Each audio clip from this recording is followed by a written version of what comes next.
Here's a harsh truth rugby fans aren't ready for. America didn't reject rugby because it's boring. It didn't reject it because it's confusing. And it definitely didn't reject it because it's not tough enough. America rejected rugby because it arrived too late. And once you understand the psychology behind that, everything about rugby in the United States suddenly makes sense. Most people think rugby isn't popular in America because Americans don't understand it. But psychology tells a very different story. People don't choose sports based on logic, rules, or quality. They choose them based on identity. And once a sport becomes part of a nation's identity, it becomes almost impossible to replace. But here's where it gets uncomfortable. This problem has nothing to do with rugby itself. Psychology shows that once humans emotionally attach to something early in life, their brain defends it, even when alternatives exist. They don't compare, they protect. And in the United States, sports aren't just entertainment, they're cultural inheritance. If you don't grow up with a sport, your brain never assigns it emotional weight.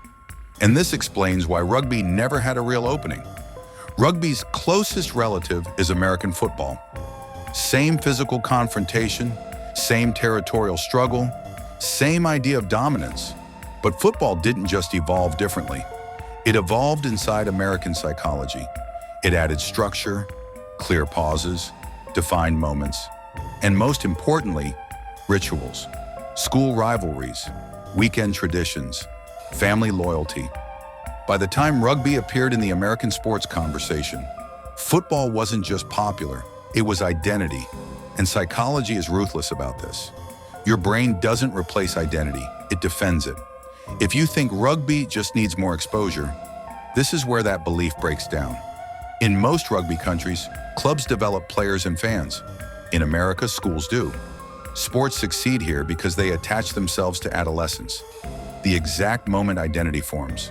Rugby wasn't part of that system. It wasn't tied to school pride. It wasn't tied to scholarships. It wasn't tied to national broadcasts.